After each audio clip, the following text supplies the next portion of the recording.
Ini.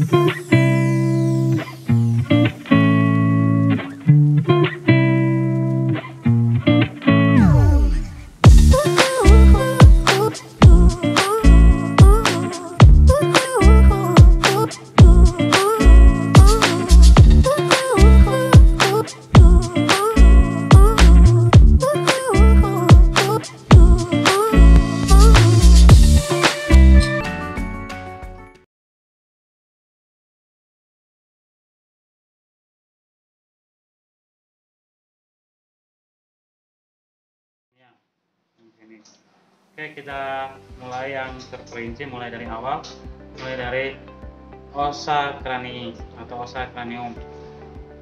Ossa cranium pada unggas itu sama persis sama dengan pada mamalia atau ruminansia yang anatomi 1. Waktu anatomi 1 kita sudah mempelajarinya. Jadi saya akan mereview ulang atau mereview kembali. Jadi perbedaannya enggak mencolok, jadi sama aja. Yang pertama yang di sini ada os occipital, lalu ada os parietal, lalu di sininya ada os frontal, lalu bagian kranialnya ada os nasal.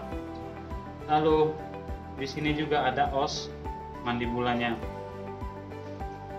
Kemudian dia di ossa cranii sendiri ada cavum, ada cavum orbital, ada cavum nasal, ada cavum oris.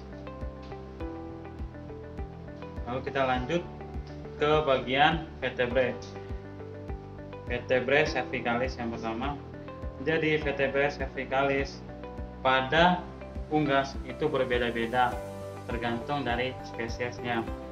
Dikarenakan di sini kita memakai ayam dan bebek, maka jumlah ruas dari vertebrae cervicalis ini ada 14 ruas. Nanti kalau bisa teman-teman bisa hitung sendiri. Ini.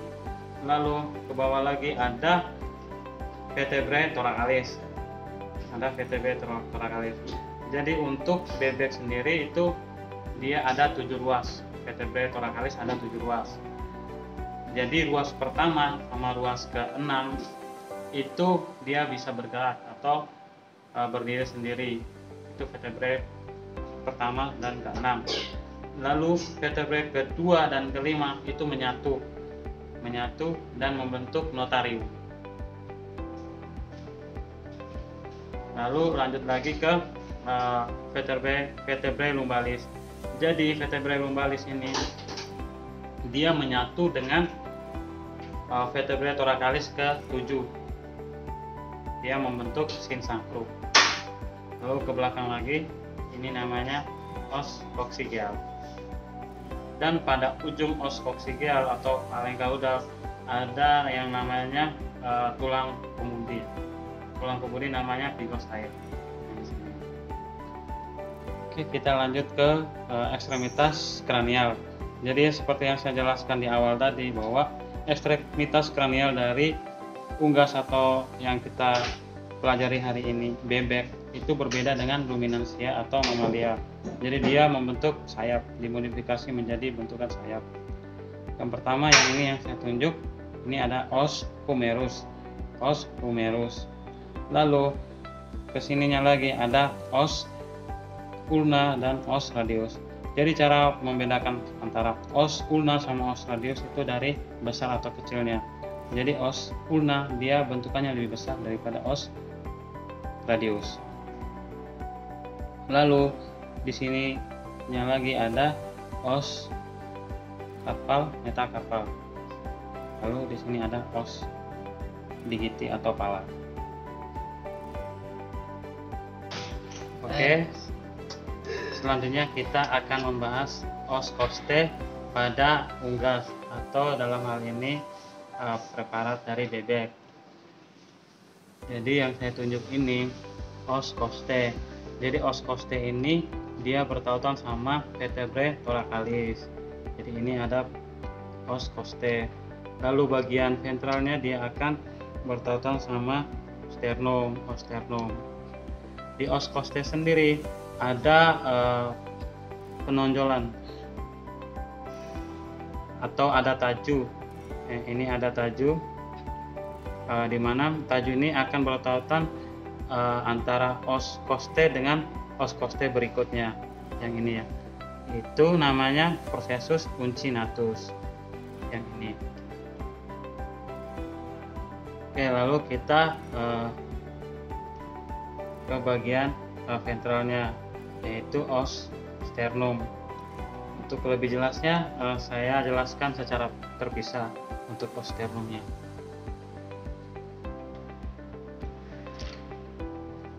Jadi yang saya pegang ini ke bagian belakang itu namanya os sternum. Os sternum. Jadi os sternum sendiri pada unggas itu berbeda sama ruminansia karena dia ada perubahan atau modifikasi yang mencolok pada bagian ventralnya. Yang ini yang saya pegang ini. Oke, yang pertama saya jelasin bagian yang menonjol ke arah ventral yang ini namanya carina sterni. Ini ya, ini namanya carina sterni. Dan kemudian di os sternum sendiri ada penonjolan-penonjolan atau processus-processus atau disebut juga taju. Yang pertama, yang ini taju pada os sternum, yakni ada yang ini namanya processus lateralis cranialis. Lalu taju berikutnya yang ini itu namanya processus lateralis caudalis.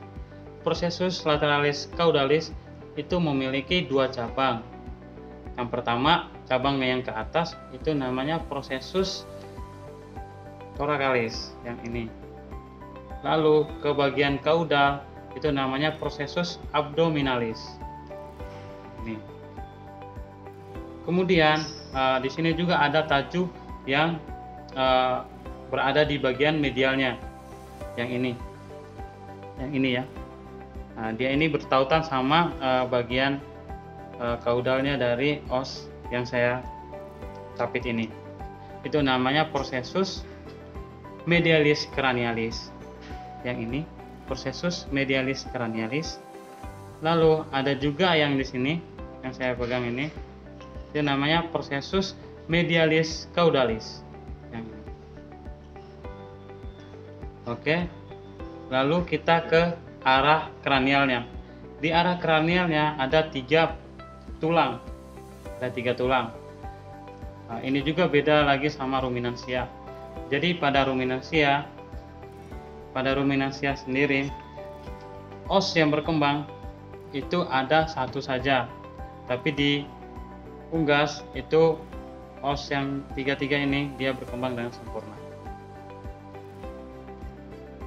Oke, saya jelaskan mulai dari pertama.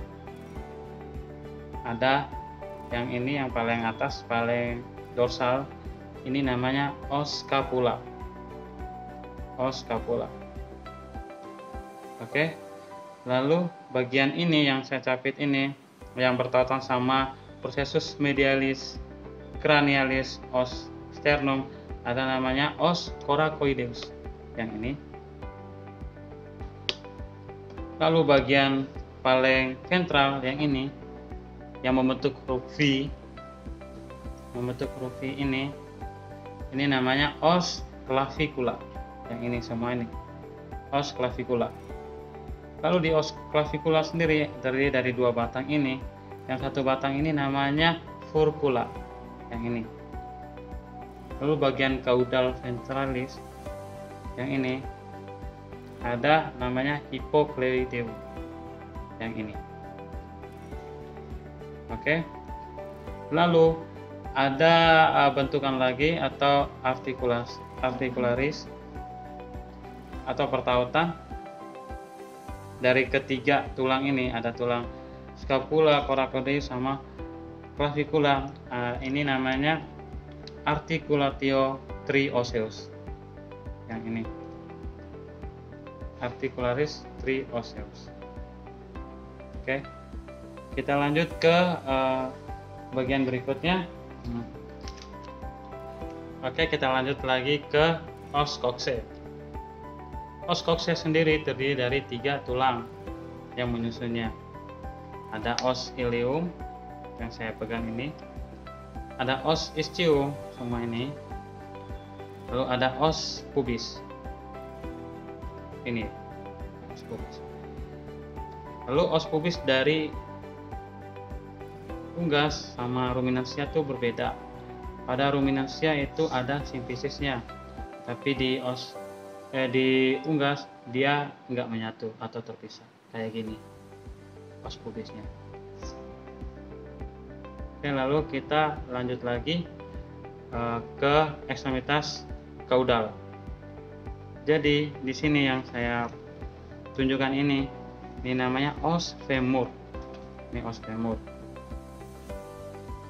Lalu ke bagian distalnya ada os tibia yang besar, dan ini ada os fibula yang kecil.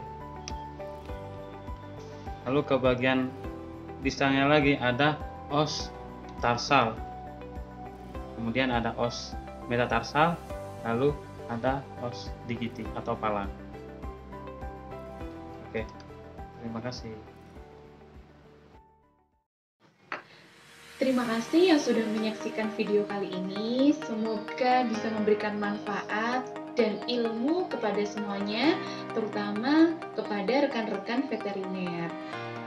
Jika ada masukan, silahkan langsung komen di bawah, boleh, atau menghubungi admin di description box. Terima kasih saya ucapkan. Bye-bye. Salam veteriner.